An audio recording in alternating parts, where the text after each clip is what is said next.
দি information আছামলৈ আপোনালোক সকলোকে স্বাগতম জনাই আজি NRLৰ এটা বিশেষ কাৰ্যসূচী আপোনালোকলৈ আগবঢ়ালোঁ। পঞ্চায়তৰ সভানেত্ৰী আৰু উপসভানেত্ৰী ডাঙৰীয়ানী তথা আঞ্চলিক পৰিষদৰ সদস্য প্ৰণামিকা দত্ত ডাঙৰীয়ানী, নুমলীগড় নাগৰিক মঞ্চৰ সম্পাদক প্ৰমোদ দত্ত ডাঙৰীয়া, জ্যেষ্ঠ সমাজসেৱক প্ৰভাত শৰ্মা ডাঙৰীয়া, চাৰাগাঁও উন্নয়ন সমিতিৰ বিষয়ববীয়াসকল, আজিৰ অনুষ্ঠানটোৰ সৌষ্ঠৱ বৃদ্ধি কৰি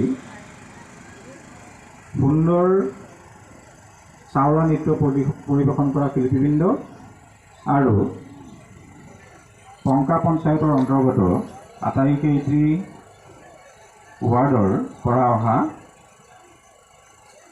ৰাইজ,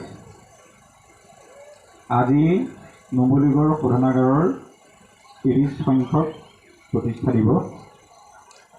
এই প্ৰতিষ্ঠা দিৱসৰ লগত সংগতি ৰাখি আমি কালি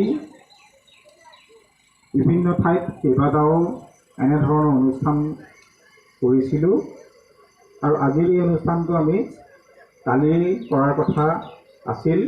বিশেষ অসুবিধাবশতঃ আমি কালিৰ তাৰিখৰ পৰা এই অনুষ্ঠানটো আজিলৈ পিছুৱাবলগীয়া হ'ল আৰু প্ৰতিকূল বতৰতো এই অনুষ্ঠানটি আমি অনুষ্ঠিত কৰিবৰ পৰা সুবিধাকণ আপোনালোকে দিলে।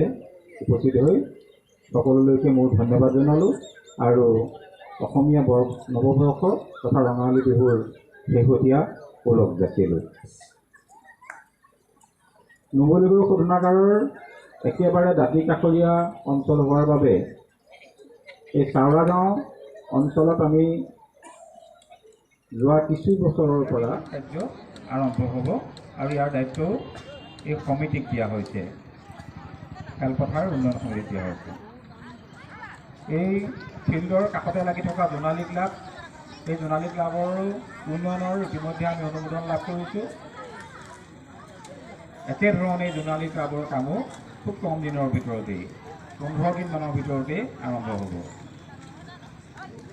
ইয়াৰ বাবে অনুমোদনৰ বাবে যাৱতীয় ব্যৱস্থা কৰা হৈছে। গতিকে এনেধৰণে আমি বিভিন্ন উন্নয়নমূলক কাম পূৰ্বতেও কৰা হৈ আছে, সেইখিনি আপোনালোকে জানেই। শেহতীয়াকৈ অলপ আমি বেছিকৈ কৰিবলৈ চেষ্টা কৰিছোঁ।